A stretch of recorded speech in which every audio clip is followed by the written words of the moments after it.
Por la señal de la Santa Cruz de nuestros enemigos, líbranos, Señor Dios nuestro, en el nombre del Padre, del Hijo y del Espíritu Santo. Amén. Señor mío y Dios mío, creo firmemente que estás aquí, que me ves, que me oyes. Te adoro con profunda reverencia. Te pido perdón de mis pecados y gracia para hacer con fruto este rato de oración. Madre mía Inmaculada, San José, mi Padre y Señor, ángel de mi guarda, intercedan por mí.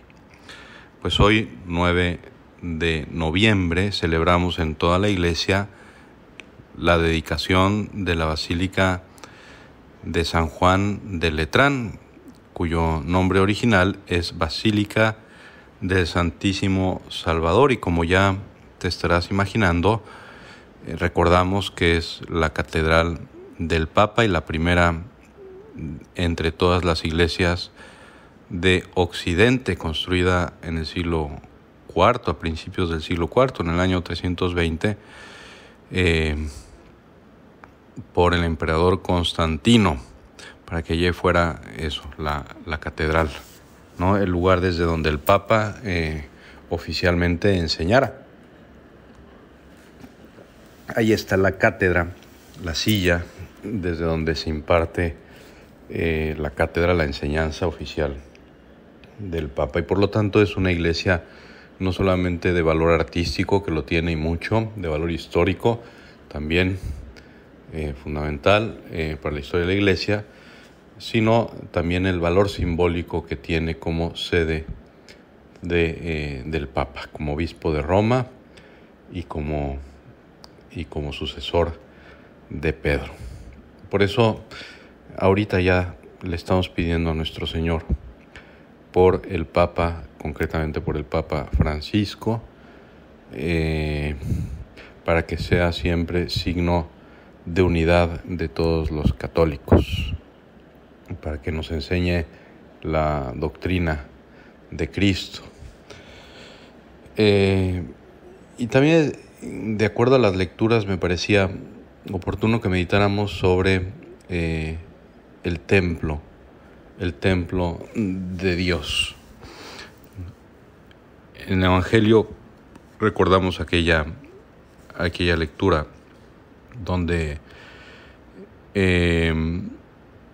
Jesús está con sus discípulos contemplando pues el templo de Jerusalén y cómo saca con fuerza a los que hacían de ese lugar un lugar de mercadeo. No me fijo en eso, que ya tiene su importancia, sino lo que viene después. Cuando le preguntan los judíos, ¿qué señal nos das de que tienes autoridad para actuar así?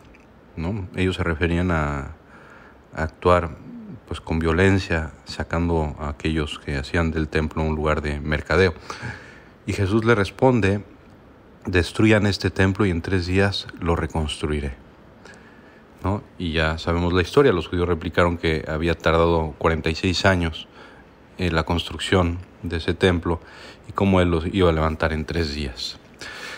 Pero apunta San Juan que él hablaba del templo de su cuerpo, ¿no? Qué importante es esta verdad, porque Cristo es el templo por antonomasia de Dios, ¿no? Su cuerpo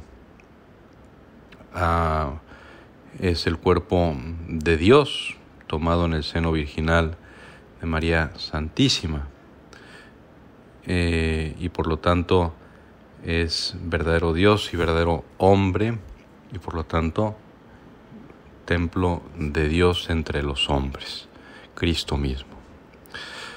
Y al nosotros ser bautizados y participar de Cristo, convertirnos en hijos de Dios por adopción, hermanos de Cristo, al mismo tiempo nos convertimos también, sobre todo cuando estamos en gracia, del templo vivo del Espíritu Santo, ¿no? Los templos de nuestras calles son símbolos de la presencia de Cristo entre nosotros, pero esa presencia de Cristo se manifiesta también, se hace real, presente, también a través del cristiano, ¿no? que es verdadero templo de Dios. Se podrían caer todas las iglesias, podría caer San Pedro, San Juan de Letrán, Santa María la Mayor, nuestras parroquias, nuestros templos parroquiales, pero mientras haya cristianos que se esfuerzan por mantenerse en gracia de Dios, siempre estará Cristo entre nosotros. Y de eso justamente trata la primera lectura, un pedacito de la carta de San Pablo a los Corintios, que efectivamente San Pablo utiliza la figura del templo, de la casa construida, para darnos ciertas enseñanzas sobre los cristianos como templos vivos de la presencia de Dios. Y así les dice: ustedes son la casa que Dios edifica, ¿no? Yo por mi parte, correspondiendo al don que Dios me ha concedido como un buen arquitecto, he puesto los cimientos. De hecho, el cimiento lo dirá también San Pablo más adelante, dirá: el único cimiento válido es Jesucristo y nadie puede poner otro distinto. Es decir, todos nosotros como casa de Dios, como templo de Dios, estamos construidos sobre el cimiento, el único válido, que nos da fortaleza, nos da estabilidad, nos da permanencia, es Cristo, que se nos ha dado en el bautismo y que procuramos custodiar, manteniéndonos en gracia de Dios, recuperando la gracia también a través del sacramento de la reconciliación si hiciera falta. San Pablo les dice: yo puse el cimiento, les di a Cristo a través de la predicación, pero que cada quien se fije cómo va construyendo sobre ese cimiento, ¿no? ¿No saben acaso ustedes que son el templo de Dios y que el Espíritu de Dios habita en ustedes? Quien destruye el templo de Dios, que es el pecado, será destruido por Dios, porque el templo de Dios es santo y ustedes son ese templo. Qué bonito, ¿no? Que el cristiano se vea a sí mismo como portador de Dios, como portador de Cristo, Cristóforo. Y tú y yo somos, aunque no lo merezcamos, aunque seamos indignos, templos vivos de Cristo. ¿Cómo vamos construyendo sobre ese cimiento que es Cristo, ¿no? En un cimiento se apoyan los muros y sobre los muros los techos, ¿no? Los muros son como las virtudes que nos van permitiendo mantener la presencia de Dios entre nosotros y manteniendo fuera aquellos elementos que, como un huracán, vienen y quieren destruir esa presencia de Dios entre nosotros, ¿no?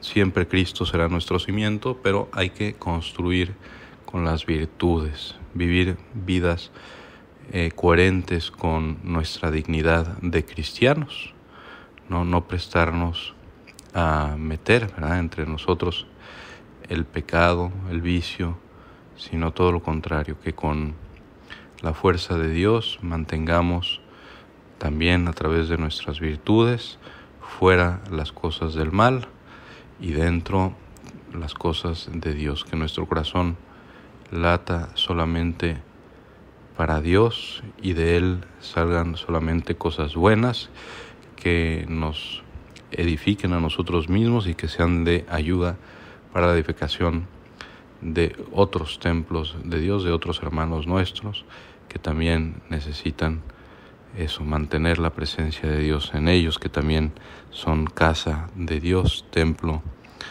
de Dios entre los hombres. La Virgen María siempre tendrá una participación especial en la construcción de nuestra vida cristiana. Pues pidámosle a ella que nos ayude con su ejemplo, con su intercesión, a mantener esa presencia viva de Dios, a protegernos del maligno y que podamos embellecer esa casa de Dios que somos nosotros mismos a través de una vida santa, de una vida buena, de una vida entregada, de una vida generosa.